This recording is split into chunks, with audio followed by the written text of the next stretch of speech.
can't you see? It's easy as a 1, 2, 3. I'm talking about you and me. I'm talking about love. I bet you find it's on everybody's mind. What makes us one of a kind? I'm talking about love.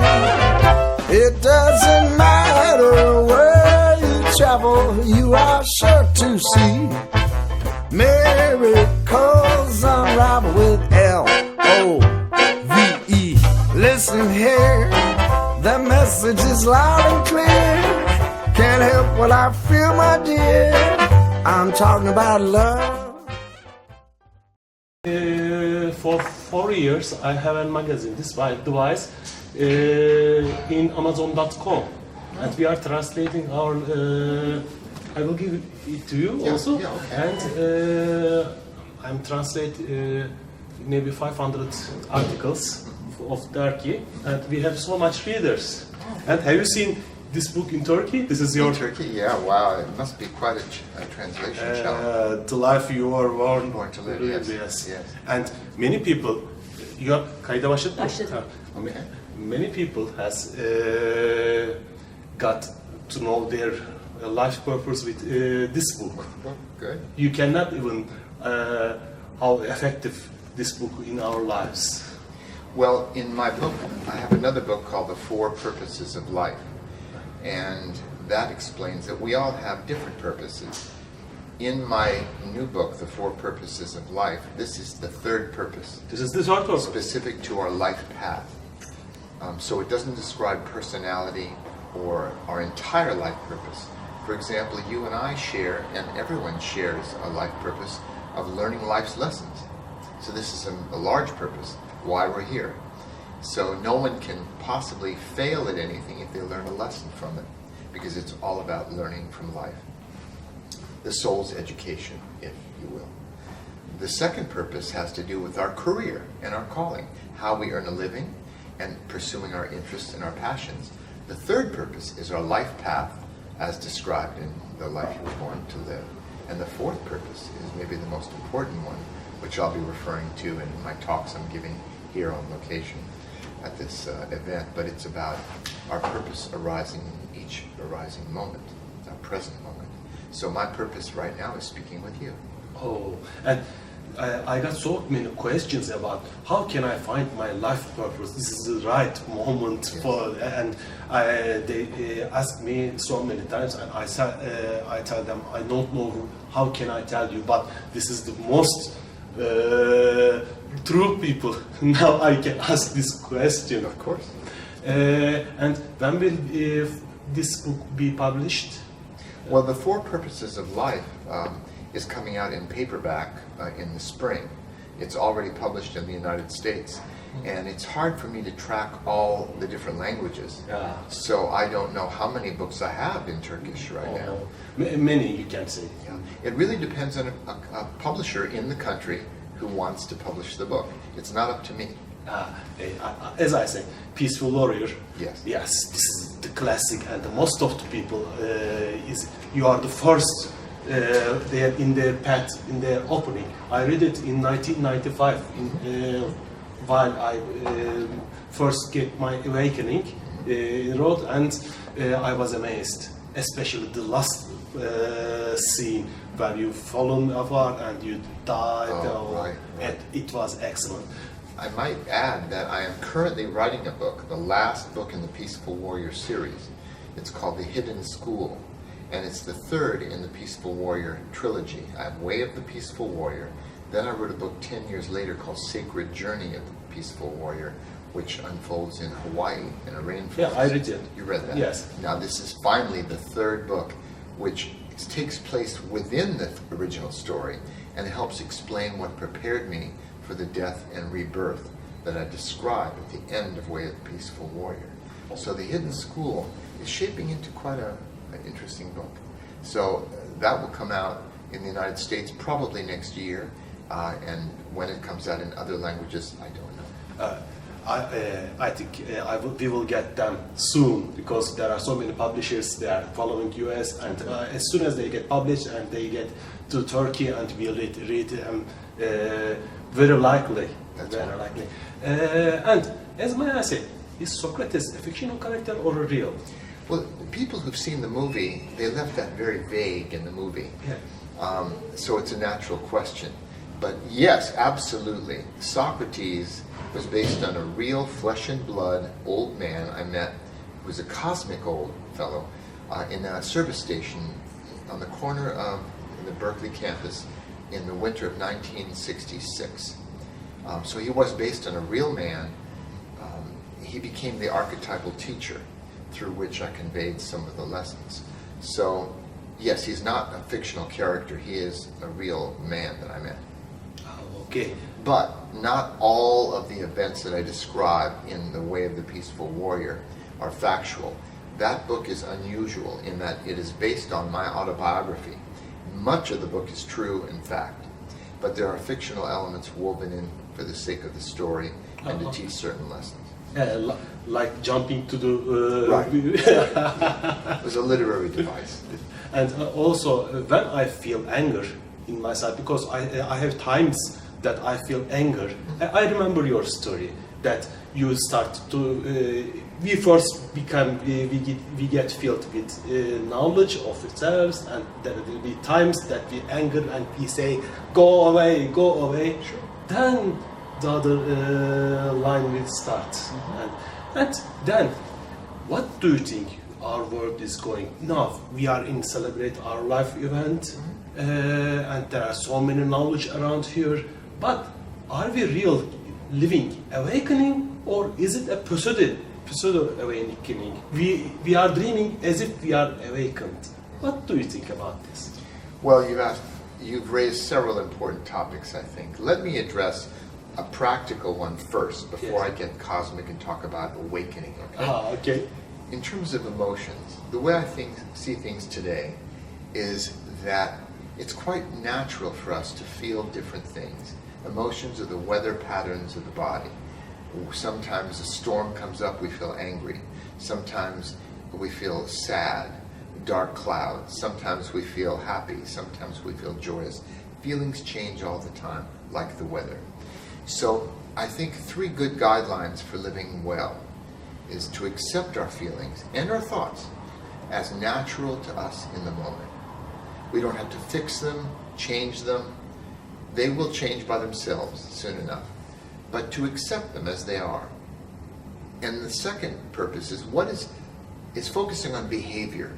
Not what we're feeling, not trying to fix our thoughts and feelings, but what will we do right now? We have more control over that. So it's perfectly natural to feel angry sometime, or sad, or happy, or fearful. But the question is, what do we do? So that's how I deal with emotions, not getting all immersed in them. It gets very complicated. But our behavior is less complicated. We are more responsible for that. Now, as far as the whole idea of where the world's going and about awakening, this is very challenging. I've oriented myself these past years toward what is realistic, attuning to how life actually works, rather than beliefs and fantasies and magical thinking or wishful thinking. So,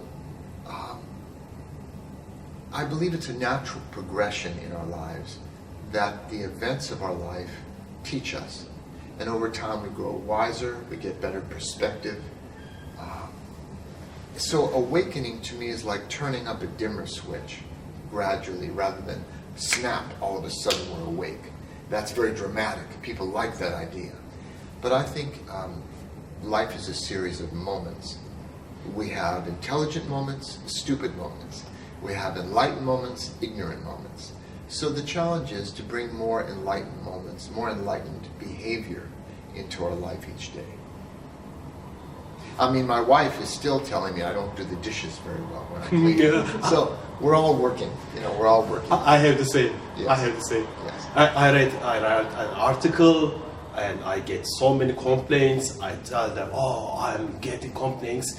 She looks with, go to See if to you can do the dishes. washing machine and empty it. You will get yourself.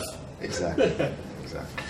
And then in our daily life, we are. Some people said in some situations they said, "Go no, come to the reality. This is not time for spirituality." And I always think that they don't understand spirituality very well, because spirituality is every day. Enlightenment is every day in our every path. But do you have sometimes that you feel as if you are mixing reality with spirituality, or you live as if you are spiritual all the time? The word spirituality is very tricky, like love. It means different things to different people, depending on their level of understanding. For some people, spirituality is elsewhere: mysticism, esoteric techniques, internal life. But to me, spirituality is properly doing the dishes. It's more of a Zen approach. How do we approach each moment? Are we breathing? Are we relaxed? Are we relating with people directly in a sincere way? So I see spirit everywhere. So it's hard for me to differentiate spirituality from everyday life. And this is one of the central points that it has been since I wrote Peaceful Warrior many years ago, that daily life is our training ground. This is where we show our spirit, not just in an ashram or an isolated place or in private techniques we do in our mind, picture colors and the chakras and so on.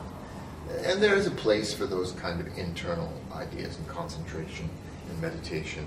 But to me, what counts is how we live our lives. It's so important to point. So, as our watchers that who wants to find their life aim is your purpose of life. Life is now, as you said, as I understand. Well, it's the fourth purpose that I describe in my book. It can get very confusing when someone says, "What is my purpose in life?" They may be referring to what is my cosmic ultimate purpose here on the planet, or what are human beings here for? It's hard to get a handle on that. It's hard to bring that down to earth. And you know, the Peaceful Warrior's way is about living with our head in the clouds, but our feet on the ground. So that's why I wrote the four purposes of life, in order to provide a context of much of what I've written before. So learning life's lessons is one purpose we all share. And we learn different lessons. And lessons repeat themselves until we learn them. You notice that? Yeah. But the second purpose is what most people think. What am I here to do? Am I here to do this career or that career? But I'm told to follow my heart.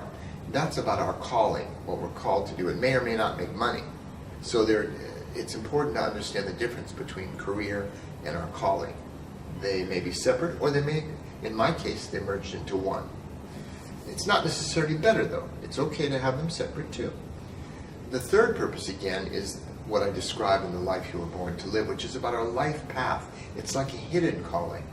It's certain approach we're here to explore in life. And different people have slightly different needs and qualities. And that's what I describe in that book about our life path. But I think the easiest purpose to get a handle on, and maybe the most important, is the one that appears to us moment to moment. To live a purposeful life. It's been said that the purpose of life is a life of purpose. So rather than just wandering around, living by accident, which is one approach, I suppose, we can focus on what needs to be done right now, in this moment, and bring our full presence to that, which is what I'm doing with you right now. After that, what I need to do is walk back to the elevator, go up to my room, and do some things there. So each moment, we can get a handle on that. That's not confusing. And if people focus on that, the rest takes care of itself. Yes, we can plan for the future and wonder what we're here ultimately to do, but we'll discover it. I believe that wherever we step, the path appears beneath our feet. That was great for me, because in this book I found the third purpose. I'm 34 to 7, and the man who made heavens with earth, he combines with earth. And after reading that, all my articles, I'm trying to make heavenly knowledge combined with earthly knowledge and make this simplify everything. And that was a great information for me about Manana. Thanks for that. And many people has also they are talking about. I wrote in Turkey. I heard that. I read in Dan's book. I am 33 to 6. My life aim is that. And one reader of you asked me, how can he write this book? How can he find the right numbers about numerology to use? I've never been personally very interested in numerology. In the past, I looked at a few books and they seemed a little vague and maybe 40% accurate to me. So it's not as if I pursued numerology. But I do explain this in a little more depth in the Four Purposes of Life, where it came from. But in brief, I had a number of different mentors in my life, not just the man I called Socrates. And he presented a series of lectures, a system he had impressed me with. He did a life reading for me once, and I said, I was amazed by the information he could provide and the clarity he brought to my life. So when I had a chance to learn the system, I took it. And he gave a series of lectures. I had 20 pages of notes, that's all. 20 small pages of notes.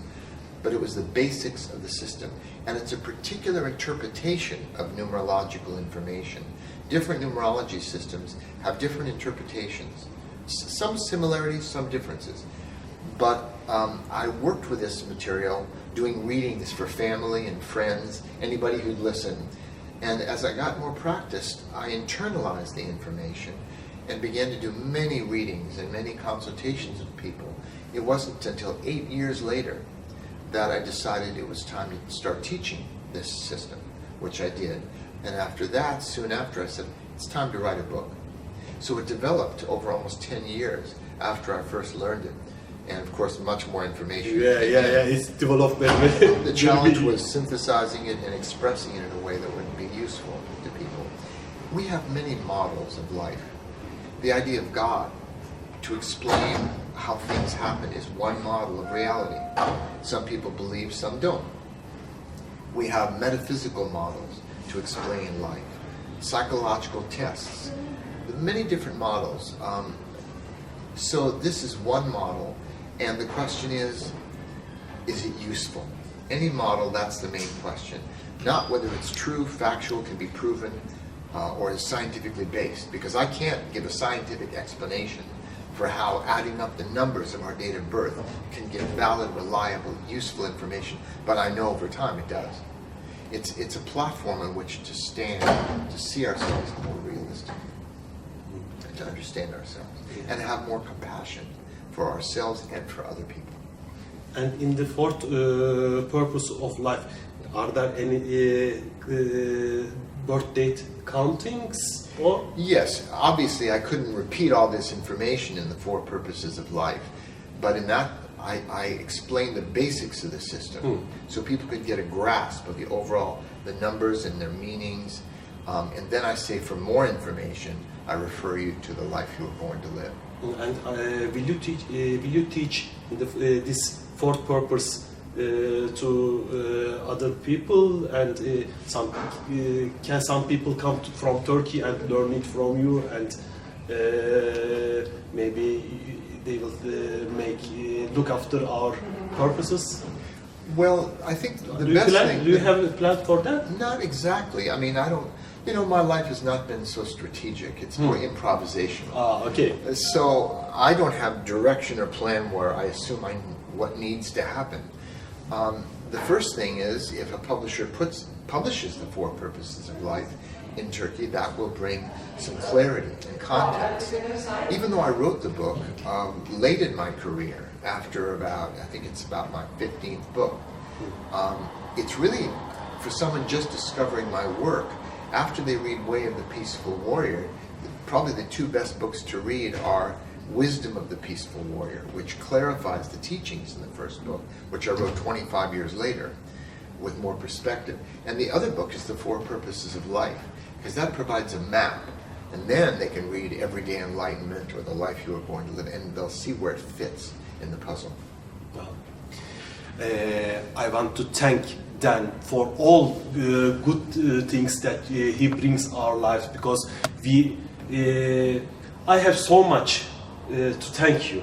I have so much to thank you, and I believe many people in Turkey have so much to thank you for goodness that you bring our life. Thank you, Dan, for everything, and thank you for accepting my invitation for interview. I appreciate your reaching out. And I hope we will see you in Turkey. I would hope. I'd love to come and visit. And I want to say a little anecdote. 10 years ago, I make up Darky.com, my Turkish magazine, and I mailed you. Yeah, And this is the Vice, the English version, and Darky is the Turkish version. And you sent me a quick reply, and you sent me your article, and I cannot even tell you how happy I was. And I said, "Oh, Dan, you are great. Thank you for everything." Again, a pleasure. See. Can't you see? It's easy as a 1, 2, 3. I'm talking about you and me. I'm talking about love. I bet you find it's on everybody's mind. What makes us one of a kind? I'm talking about love.